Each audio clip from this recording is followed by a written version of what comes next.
सबसे पहले तो उन सभी छात्रों को छात्राओं को बधाई जिन्होंने लखनऊ विश्वविद्यालय में एडमिशन ले लिया है, यानी कि उनका allotment Lucknow university main campus में हो गया है। आज हम आपके ही सारे डाउट्स क्लियर करेंगे जो स्टूडेंट लखनऊ विश्वविद्यालय में काउंसलिंग कराए हैं। जिनका कोई भी डाउट हो, चाहे वो कोई भी कोर्स के हो, उन सब का डाउट क्लियर करेंगे। उससे पहले नमस्कार, मेरा नाम है विकास सिंह और आप लखनऊ वाले देख रहे हैं। कैमरे के पीछे है सुमित और अब चलिए हम आपका डाउट क्लियर करना शुरू करते हैं। कुछ बच्चे अभी से हमको कई सारे बच्चे ऐसे मैसेज किए कि भैया हम जब काउंसलिंग किए तो काउंसलिंग का जो फ़ी रिसिप्ट होता है वो हम डाउनलोड नहीं कर पाए और अब हमसे डाउनलोड भी नहीं हो रहा। तो उसकी कोई ज़रूरत नहीं है, उसके लिए आप बिल्कुल परेशान मत होइए। आपको काउंसलिंग का जो फ़ी रिसिप्ट है, जो काउंसलिंग का पेमेंट रिसिप्ट है, उसकी ज़रूरत नहीं पड़ने वाली है। अब उसके बाद डाउट ये आ रहा है कि भैया मुझे फर्स्ट अलॉटमेंट में एडमिशन मिल गया है या नहीं मिला है, तो मैं नहीं मिला है तो अपग्रेड करूं या फिर जो कॉलेज अलॉट हुआ है वो करूं। तो देखिए इसमें मैं सीन बता दे रहा हूँ। फर्स्ट अलॉटमेंट का फर्स्ट अलॉटमेंट हुआ तो एक चीज़ हो सकता है कि या तो आपको कुछ भी अलॉट नहीं हुआ है।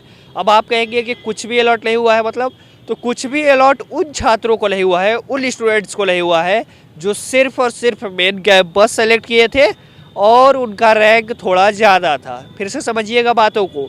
अगर आपने काउंसिल के समय जो यूनिवर्सिटी या कॉलेज सेलेक्ट करना था उसमें सिर्फ लखनऊ यूनिवर्सिटी सेलेक्ट कर लिए और उसके अलावा कोई कॉलेज आपने सेलेक्ट नहीं किया, जैसा कि हम लोगों ने बताया था, और उसके बाद आपको आपने क्या किया, अपना लॉक कर दिया काउंसलिंग के समय और आपका रैंक थोड़ा ज़्यादा था, तो उस समय क्या होगा कि आपको कोई सीट अलॉट नहीं हुआ है।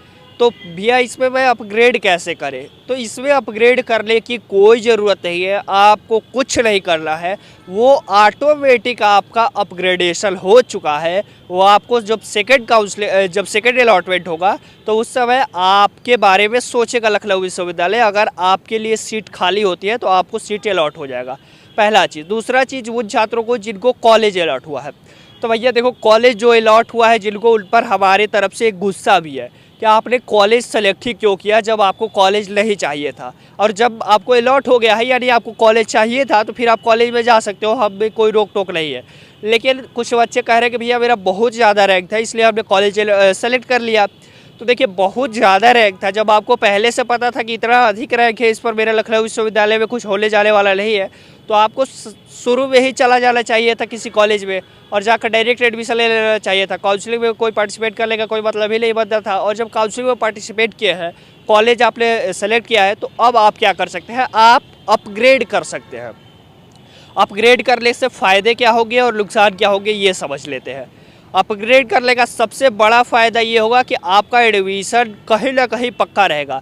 चाहे वो मेन कैंपस अगर अपग्रेड होकर मिल जाता है तो बहुत अच्छा, नहीं तो जो अभी अलॉट हुआ है वो तो आपका सिक्योर रहेगा ही रहेगा। ये बात हो गई अपग्रेडेशन की। लेकिन इसके फ़ायदे की, अपग्रेडेशन के फ़ायदे। लेकिन नुकसान इसके क्या है? नुकसान ये है कि जितने पैसे आप दे रहे हो अभी अपग्रेडेशन के लिए, वो पैसे आपके रिफंड अब नहीं होंगे। अगर आपको दोबारा वही कॉलेज अलॉट हो जाता है तो आपको या तो वो कॉलेज में एडमिशन लेना पड़ेगा, तब जाकर वो एडजस्ट होगा। अगर आप नहीं लेंगे तो जो 700 रुपये पे किए थे काउंसिल के लिए वो, और प्लस अपग्रेडेशन के लिए जो पे करेंगे वो, ये दोनों पैसे आपके डूब जाएंगे। अब कुछ लोगों का ये डाउट आ रहा है कि मुझे मेन कैंपस मिला है लेकिन सेल्फ फाइनेंस मिला है और क्या मैं अपग्रेड करूं? तो 100% अपग्रेड करो यार, अपग्रेड करो ताकि तुम्हें रेगुलर मिल जाए। लेकिन कुछ कोर्सेज ऐसे होते हैं जो सिर्फ सेल्फ फाइनेंस ही होते हैं, तो उन कोर्सेज में आपको अपग्रेडेशन का मौका नहीं मिलेगा। जैसे कि बीकॉम ऑनर्स में कोई रेगुलर सीट नहीं है, सारी सेल्फ फाइनेंस सीट ही है। बाकी प्रोफेशनल कोर्सेज है, जैसे कि कई सारे न्यू कैंपस में कोर्सेज चलते हैं, वो सारी सेल्फ फाइनेंस कोर्सेज है। उन तो उसमें अपग्रेडेशन का मौका नहीं मिलेगा रेगुलर के लिए, क्योंकि उसमें रेगुलर सीट ही नहीं है। अब बच्चों का ये डाउट आ रहा है कि भैया मेन कैंपस तो मिल गया है, अब मुझे क्या करना है? तो अब कुछ नहीं करना है। अब आपको एक दिन मात्र आना है विश्वविद्यालय और वो आना है आपको डॉक्यूमेंट वेरिफिकेशन के लिए। उसके बाद रोज़ रोज़ आना है। रोज़ रोज़ आना है मतलब अब आप छात्र बन चुके हैं, अभी ही छात्र बन गए हैं। जिस दिन आपने अलॉटमेंट लेटर डाउनलोड किया, फी रिसिप्ट डाउनलोड किया लखनऊ विश्वविद्यालय का फर्स्ट सेमेस्टर का, उसी दिन से आप छात्र बन गए हैं। उसके बाद आपका कोई भी एडमिशन कैंसिल नहीं करा पाएगा। कुछ भी हो जाए आपका एडमिशन अब कैंसिल नहीं किया जा सकता है। एक उसमें शर्त है, वो शर्त बहुत बड़ा शर्त नहीं है। शर्त ये है कि आप पता चला कि आपने एंट्रेंस एग्ज़ाम भी दे दिया, क्लियर भी कर लिया, सब कुछ कर लिया, और आपका डॉक्यूमेंट ही गलत है। डॉक्यूमेंट गलत के मतलब कि अब आपने किया था आर्ट्स से क्लास 12th और अप्लाई कर दिए थे बीएससी में, तो अब उस सेल में क्या किया जाएगा भाई? आपको एडमिशन कैंसिल कराना ही पड़ेगा। सुबह की मैं बात बता दूँ, सुबह एक लड़का फ़ोन किया, बहुत मायूसी से फ़ोन किया, बोला कि भैया मैंने कल ही फ़ीस पेमेंट किया है और अगर मैं एडमिशन कैंसिल कराता हूँ तो फ़ीस रिफ़ंड होगा कि नहीं। तो ये फ़ीस रिफ़ंड से भी रिलेटेड जान जाइए। उसके बाद उस बच्चे का मैं किस्सा भी बताऊँगा, काफ़ी मैं भी भावुक हुआ उसकी बातों को सुन करके। लेकिन पहले फ़ीस रिफ़ंड की फार्मूला समझ लीजिए। लखनऊ विश्वविद्यालय में, लखनऊ विश्वविद्यालय क्या पैसा वापस करता है अगर आप एडमिशन लेने के बाद, फ़ीस जमा करने के बाद आप एडमिशन कैंसिल कराते हैं तो जी हाँ, बिल्कुल आपका पैसा रिफ़ंड करता है, लेकिन पूरा पैसा नहीं करेगा। भैया कितना करेगा? तो आपका 90% पैसा वापस करेगा। अब उस छात्र का हम बात बता देते हैं। कल ही वो शाम के समय 4 बजे तो अलॉटमेंट ही आया, तो 4 बजे के बाद ही उसने अपना अप्लाई किया होगा, और आज हमको लगभग 10 बजे करीब उसने कॉल किया था।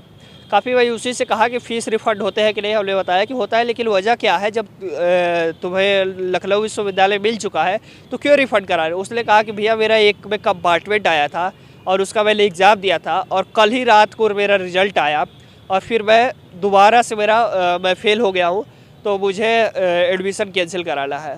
पहली बात तो ये कि गजब वो बच्चा है कि लखनऊ विश्वविद्यालय का एंट्रेंस एग्ज़ाम क्लियर कर ले रहा है और अपना क्लास 12th का एग्ज़ाम क्लियर नहीं कर पा रहा है। लेकिन कुल मिला जुला के उस बच्चे के लिए तो दुखी है, हम भी दुखी है, लेकिन आपके लिए ऐसे बच्चे ही लाभदायक साबित होंगे जब ये एडमिशन कैंसिल कराएंगे, तब आपको वो सारी सीटें सेकेंड अलॉटमेंट में, थर्ड अलॉटमेंट में अलॉट हो जाएंगी।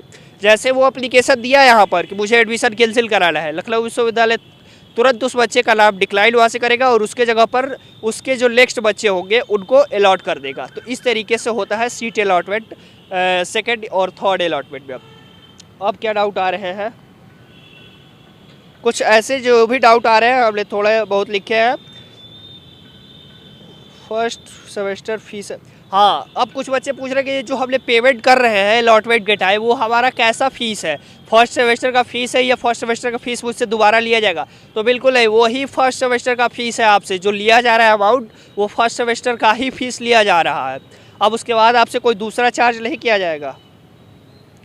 फिर पूछ रहे हैं बच्चे कि अपग्रेड करें कि नहीं करें। मैंने अपग्रेड के बारे में बता ही दिया था। काफ़ी गर्मी है, चूँकि बहुत तेज़ बारिश हुई है और बारिश के बाद ये ऐसा दिन होता है तो पसीना बहुत अधिक होता है। तो देखिए, अपग्रेड किसे करना है? अपग्रेड उन सभी छात्र छात्राओं को करना है जिनको भी कॉलेज अलॉट हुआ है या फिर सेल्फ फाइनेंस सीट अलॉट हुआ है। सेल्फ फाइनेंस सीट हुआ है 100% अपग्रेड करिए। अगर आपका कोर्स में रेगुलर सीटें हैं तो अगर आपको ऑप्शन आ रहा है अपग्रेड करने का, तो और अगर कॉलेज अलॉट हुआ है तो भी आप अपग्रेड करिए ताकि यूनिवर्सिटी मिलने के चांसेस बना रहे। उसके बाद अपग्रेड का फ़ीस रिफ़ंड होगा कि नहीं होगा? नहीं होगा भाई, अपग्रेड का फ़ीस रिफ़ंड नहीं होगा। लखनऊ यूनिवर्सिटी फ़ीस रिफ़ंड करता है कि नहीं मैंने बता दिया। 90% आपका फ़ीस रिफ़ंड कर देगा, लेकिन उसके लिए एक टर्म्स एंड कंडीशन है कि 1 महीना के अंदर 30 दिन के अंदर आपको फ़ीस रिफ़ंड के लिए एप्लीकेशन ला करके यहाँ पर एडमिशन सेल में देना पड़ेगा।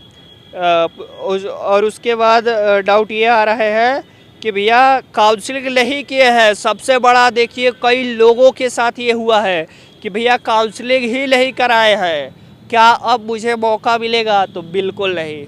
मैंने बात भी किया इसके लिए पर्सनली। उन्होंने कहा कि जब अलॉटमेंट लेटर जारी हो गया है, अब हम क्या कर सकते हैं? अगर हम करेंगे तो फिर मान लीजिए उसका एडमिशन होते भी रहेगा तो मैं उसके लिए सीट तो बढ़ा नहीं दूँगा।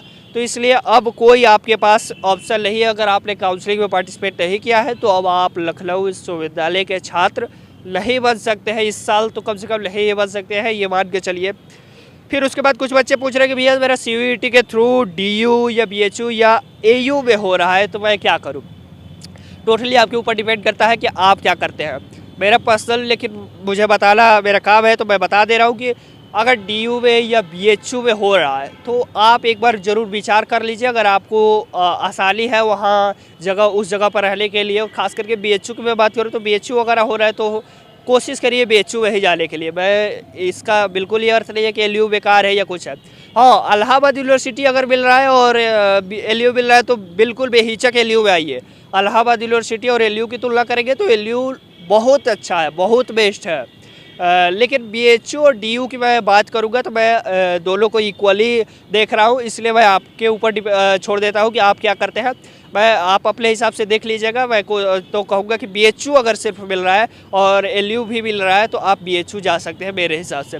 बाकी DU भी मिल रहा है तो DU में भी जा सकते हैं आप अपने हिसाब से, अगर अच्छा कॉलेज मिल रहा है तब DU में। अन्यथा की स्थिति में आप LU आइए, और AU मिल रहा है तब तो पक्का ही LU आइए, AU में मत जाइए। बाकी आप अपने हिसाब से भी देख सकते हैं। 12th पास कर लिया, घर वाले हैं आपके पास, आपके घर में भी कई सारे सीनियर होंगे, वो आपको बता ही रहे होंगे क्या करना है। उसके अलावा अगर कोई भी डाउट हो तो बेहिचक पूछ सकते हैं। अब कुछ बच्चों का पूछना ये है कि सेकंड अलॉटमेंट कब आएगी, तो भैया 2 दिन के अंदर, 3 दिन के अंदर आ जाएगी। देखिए 3 तारीख तक तो आपको फर्स्ट अलॉटमेंट वालों को पैसा पे करने का लास्ट डेट है, तो उससे पहले तो आने से रहा, सेकंड अलॉटमेंट आएगा नहीं। तो 3 तारीख के बाद 4, 5, 6 के अंदर अंदर सेकेंड अलॉटमेंट आ जाएगी। बाकी जो बचे सीट्स हैं जैसे कि BA हो गया, BCA हो गया, ये सब सीटें के कब आएगी, तो ये हमारे हिसाब से हमने बात किया तो उन्होंने बताया कि जल्द जल्द हम लोग कोशिश कर रहे हैं कि जल्दी से जल्दी जारी करें। तो वो भी आप मान के चलिए परसों के अंदर तक आ सकती है, कल या परसों में आ जाएगी। धीरे धीरे करके आएगी, एक साथ सारी कोर्सेज कल ही आएगा। तो 3-4 कोर्सेज का एक बार, फिर 3-4 कोर्सेज का एक बार, ऐसे कर करके आएगा। तो परसों नरसों तक सबकी आ जाएगी फर्स्ट अलॉटमेंट। फिर आप सेकेंड अलॉटमेंट का वेट ज़रूर करिए जिसका फर्स्ट अलॉटमेंट नहीं हुआ है। और अगर आपको कॉलेज अलॉट हुआ है तो अपग्रेड ज़रूर कराएं। उससे होगा क्या कि उसमें कॉलेज में तो आपका सीट फिक्स है ही है, उसके अलावा आपका यूनिवर्सिटी में मिलने के चांसेस बढ़ जाएंगे। फिर कुछ लोग कह रहे हैं कि भैया हमने मेन कैंपस ही सिर्फ डाला था, मेरा मेन कैंपस में नहीं होगा तो क्या किसी कॉलेज में आप एडमिशन करवा देंगे? यार मैं क्या कराऊंगा, आप लोग खुद बात करके आप जाएंगे तो वहाँ पर एडमिशन मिल जाएगा, कोई बहुत बड़ी बात नहीं है। लेकिन फिर भी अगर आपको कोई दिक्कत हो रही है किसी कॉलेज में एडमिशन लेने में तो आप बेहिचक मुझसे पर्सनली इंस्टाग्राम पर मैसेज कर सकते हैं और आप हमसे बात कर सकते हैं। बहुत पसीना हो रहा है तो वीडियो थोड़ा इधर उधर हो रहा होगा तो उसके लिए क्षमा चाहते हैं। फिर भी अगर आपको कोई डाउट हो रहा है तो बेहिचक कमेंट बॉक्स में पूछिए, पर्सनली भी पूछिए। इंस्टाग्राम पर हमारी टीम आपको लगातार रिस्पांस कर रही है, रात के समय तक, रात के 2-2 बजे तक आपको रिस्पांस मिल रहा होगा। इंस्टाग्राम पर हमारी टीम इतनी इस समय एक्टिव है। बाकी मुझसे पर्सनली अगर कोई पूछ रहा है मेरे पर्सनल अकाउंट पर तो मैं भी वहाँ पर भी रिप्लाई कर रहा हूँ। अभी भी कोई डाउट है तो बेहिचक कमेंट बॉक्स में पूछिए, कमेंट बॉक्स में भी रिप्लाई मिल रही है हमारी टीम की तरफ से। बहुत बहुत धन्यवाद। आप देख रहे थे लखनऊ वाले, मेरा नाम है विकास सिंह, कैमरे के पीछे है सुमेत। धन्यवाद।